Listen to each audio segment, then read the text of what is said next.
कुछ समय से गांव के सभी लोग बहुत परेशान थे, क्योंकि रात होते ही उनको उनकी छत पर किसी के चलने का एहसास होता। चलने के साथ पायल खनकने की आवाज भी आती, लेकिन डर के मारे किसी की हिम्मत नहीं होती कि वो छत पर जाकर देखे आखिर मामला क्या है। फिर एक दिन राजू और उसकी पत्नी सीमा सो रहे होते हैं। अजी अजी सुनिए, सोने से पहले सभी खिड़की और दरवाजे बंद कर दीजिएगा। गांव में बहुत डर का माहौल है। न जाने कौन चुड़ैल है जो लोगों की छतों पर घूमती है। कहीं वो अंदर आ गई तो? चल बेवकूफ डरपोक कहीं की, मैं ढकोसलों से नहीं डरता। अगर हमारी छत से आवाज आई तो मैं खुद जाकर उस बहरूपिये का डंडा मारकर सर फोड़ दूंगा।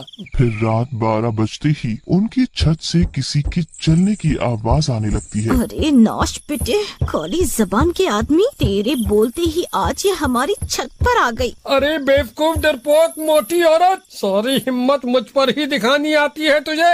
एक बहरूपिया चुड़ैल से डर रही है। अभी रुक, मैं छत पर जाकर उसे सबक सिखाता हूँ। तू भी चल मेरे साथ। ना बाबा ना, मैं नहीं जाती। मैं अपने पैर पर खुद ही कुल्हाड़ी क्यों मारूं? मुझे अपनी जान प्यारी है, तुम ही जाओ। फिर राजू छत की ओर निकल पड़ता है। छत पर पहुंचते ही राजू की आंख फटी रह जाती है। वहाँ एक बिना सिर की चुड़ैल खड़ी होती है। उसका सिर उस चुड़ैल ने अपने हाथ में लिया होता है। आज मुझे मेरा पहला शिकार मिला।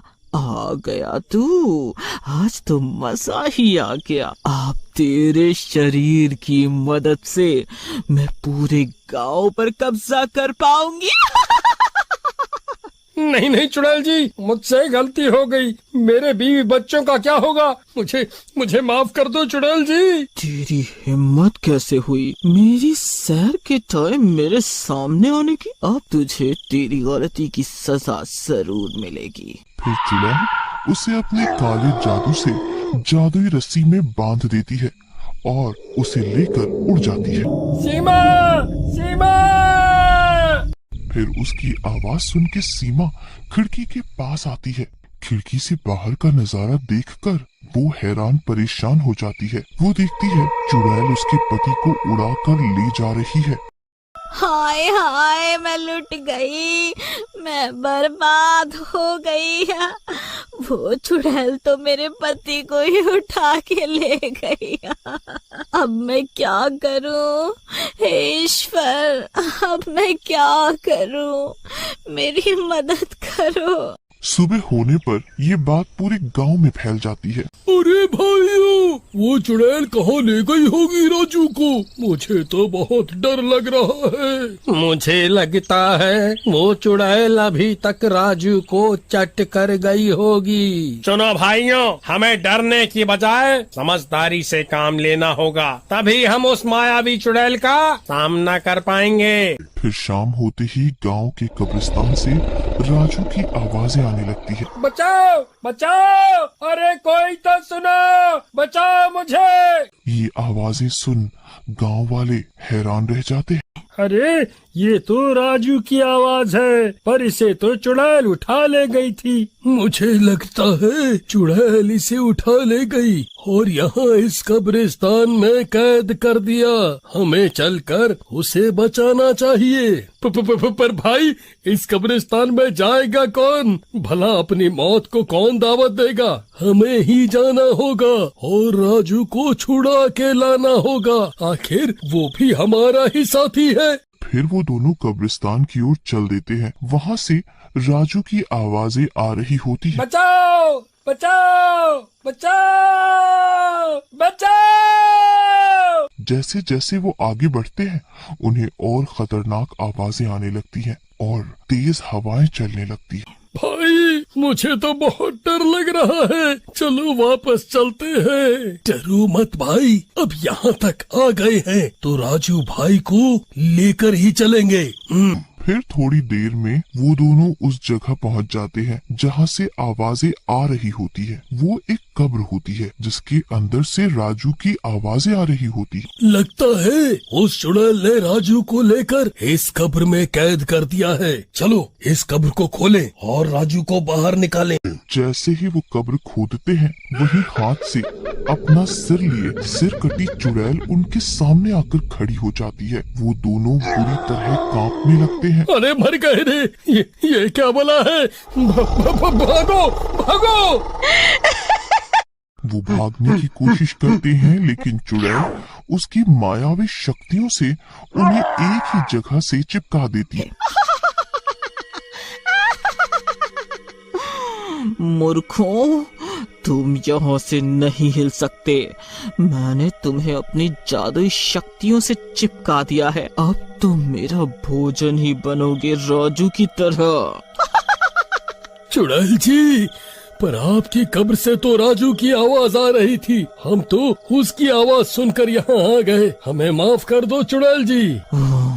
वो तो मैंने गांव वालों को भोजन बनाने के लिए चाल चली थी। मुझे पता था तुम गांव वालों को राजू के बारे में पता चल गया होगा और तुम इंसान बहुत चालाक होते हो। तुम अब छत पर नहीं आओगे, इसलिए मैंने चालाकी से तुम्हें यहाँ बुला लिया। मैं हूँ इस कब्रिस्तान की जिंदा लाश। इस पूरे गांव पर अब मेरा ही राज होगा।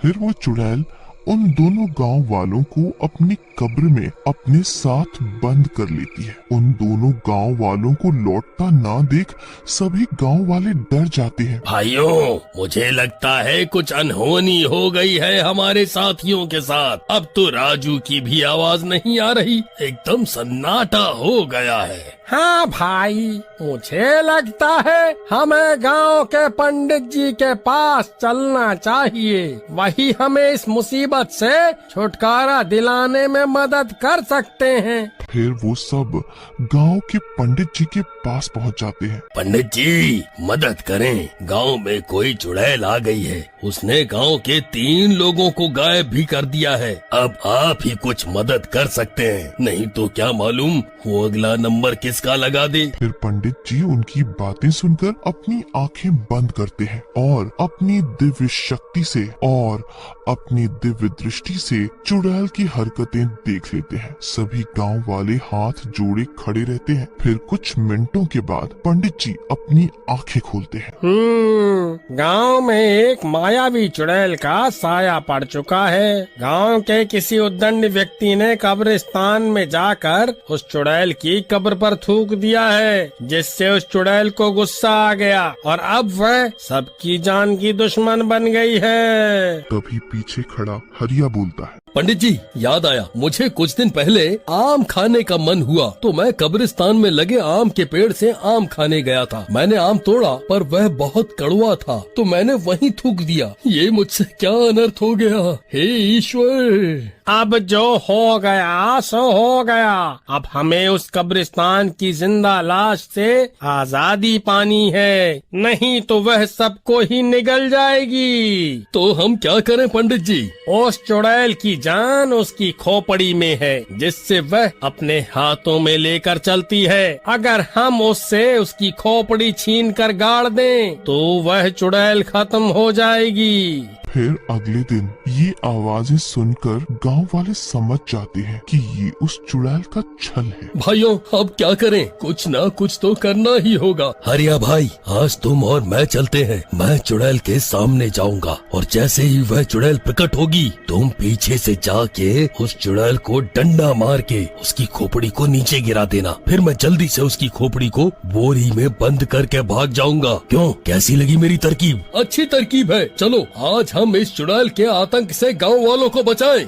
फिर वो दोनों जाते हैं। हरिया पहले ही पेड़ के पीछे छुप जाता है और भीम उस ओर चला जाता है जहाँ से आवाज आ रही होती है। उसके वहाँ पहुँचते ही वो चुड़ैल वहाँ आ जाती है।